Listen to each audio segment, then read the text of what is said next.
Most people assume that because serotonin is a neurotransmitter, that it is produced in the brain. It's not. About 90 to 95% of your body's serotonin is actually produced in the gut, specifically in specialized cells which are called enterochromaffin cells. These cells line your gastrointestinal tract. And this is where things begin to get interesting.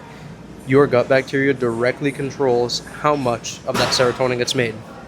In animal studies, when researchers completely removed gut bacteria, serotonin production in these cells dropped by roughly 60%.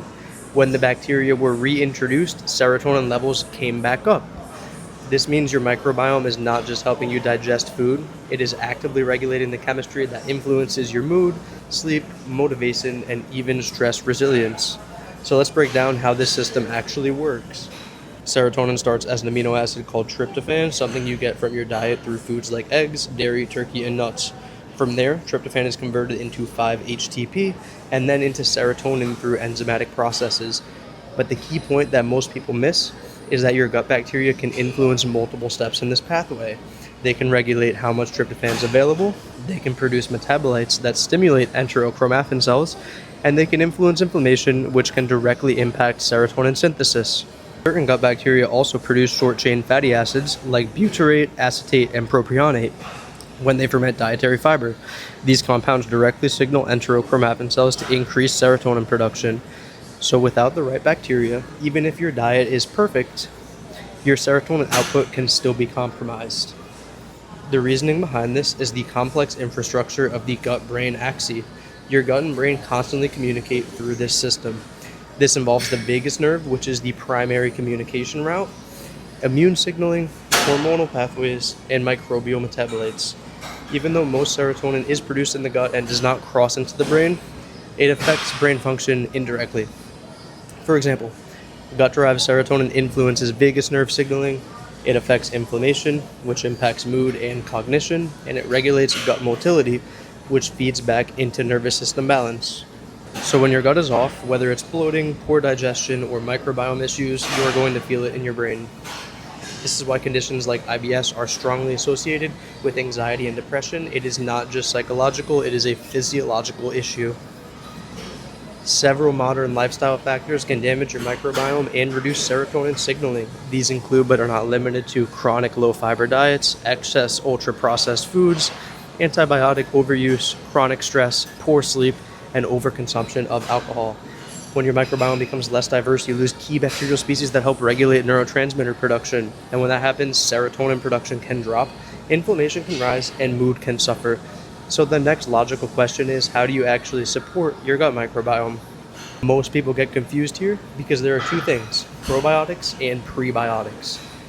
Probiotics are live microorganisms, essentially good bacteria that when consumed in adequate amounts provide a health benefit. They strengthen the intestinal barrier, aiding in digestive health, along with providing immune support. You'll find these in yogurt with live cultures, kefir, sauerkraut, kimchi, skyr, and other fermented foods.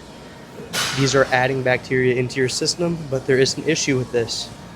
If you don't feed these bacteria, they cannot stick around, and that's where prebiotics come in. Prebiotics are types of fiber that your body cannot digest, but your gut bacteria can. Our bodies lack the enzyme necessary to break down these complex plant materials, so they end up passing through the body intact, eventually acting as important nourishment for the bacteria living within your stomach and small intestine. These fibers act as fuel for beneficial microbes, allowing them to grow, reproduce, and produce these critical metabolites like short-chain fatty acids. Key probiotic foods include garlic, onions, leeks, asparagus, slightly unripe bananas, oats, legumes, and potatoes that have been cooked and cooled. So think of it like this. Probiotics are the seeds and prebiotics are the fertilizer. If you only take probiotics without feeding them, you are not building a sustainable system that's going to help you long term. Probiotic supplements can also be helpful, but they're not magic. The effects are often strain specific, meaning different bacteria do different things. For example, some strains can support digestion, others may influence immune function, and a few have modest evidence for mood support. But without dietary support, especially fiber, most probiotics cannot colonize long term. In other words, your daily diet matters more than your supplement stack. Beyond the microbiome, a few other things play a major role in serotonin production.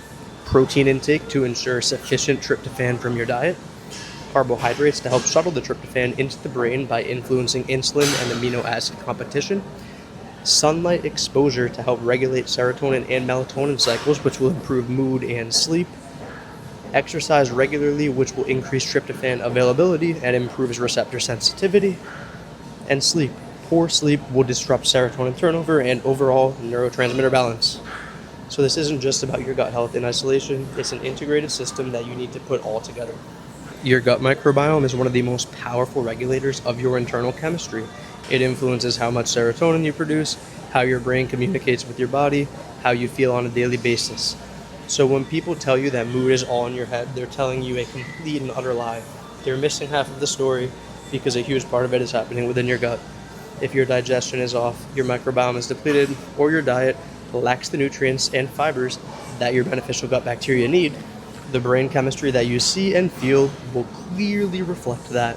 And once you understand that connection, you will stop treating symptoms in isolation and start addressing the system as a whole.